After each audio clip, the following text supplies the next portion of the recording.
पूर्व काल रे आम उत्तर इंडिया बणिक मैंने विभिन्न प्रकार खाद्यद्रव्य मसला नहीं समुद्र पथर विदेश को बेपार करने जाते सेठारे आम देश जिनिस बिक्री करी से देश में मिलुवा शौकीन जिनस सब आनी आम देशर लोक बिक्री करुले।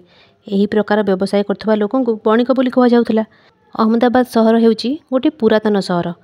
यही सहर में पूर्वर बहु बणिक बास करते। सेमानक भितरे गोपाल बोली जड़े बणिक थिले। से मसला और लुगा नहीं दरिया पारी बेपार करते। सेठारु फेरिला बेले से विदेशरू अनेक सुना रूपा हीरा नीला आणुले। तांकर गोटे बड़ बोईत थिला। ताहा देखिबाकू छोट जहाज परी, मात्र सेथिरे बहुत जिनिस जाउथला और आसुथला।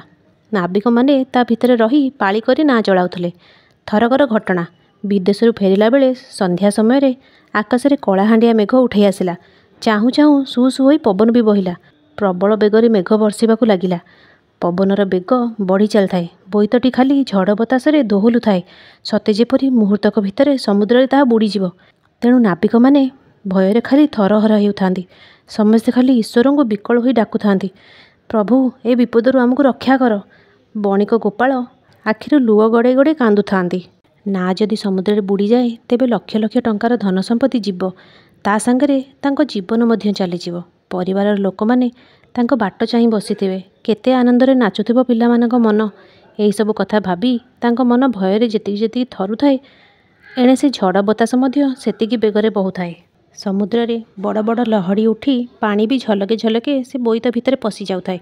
एथर गोपाल ठाकुर को विकल होई प्रार्थना कले, प्रभु तुमे मते विपदरू रक्षा कर। झड़ बतास जदि कमी जाए आउ भलरे भलरे मु जदि मो देश को फेरी जाए, ताहेले मु मोर कोठाघर बिक्री करी सेही अर्थरे गरीब लोक मानकु खाइबाकू देबी।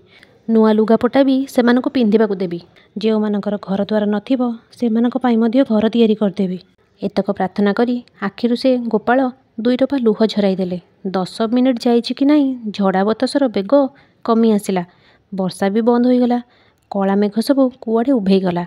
आकाश रे जन हसी उठला। गोपाल आउ तार बणिक माने भगवान पाखरे कृत्य कृत्य होई नमस्कार कले, प्रभु आपण आज आमको महाविपदरू रक्षा कले।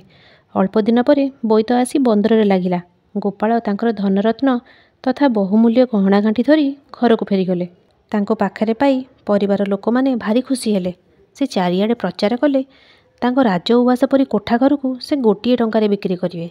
एपरी एक कथा शुणी लोके भाविले जे गोपाल महाजनर मुंड बोधे खराब हो जाइछि, नहेले से एते बड़ कोठा को गोटे टंकार बिक्री करते कहीं।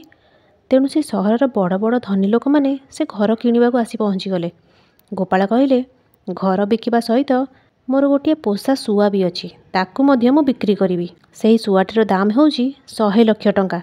जी शुआ किणिब केवल सेही लोकंकु ही मु मो घर बिक्री करी। यही प्रस्ताव शुणी किणवा लोक भाविले घरर मूल्य तो निश्चय 100 लाख रु अधिक हेब। तेणु शुआ सह किणिले भी तांकर किछि क्षति हेब नाही। तेणु से प्रस्ताव रे राजी हेले। 100 लाख टंका दे घर किणिले। टंका पाइबा परे गोपाल गोटे टंका भगवान नाम रे गरीब को दान देले। तांकर मानसिक थिला घर बिक्री करी गरीब लोक मानकु खाइबाकू देबे। घर तो टंका करे बिक्री करिसेंती, सेतक ही से भगवान को देबे।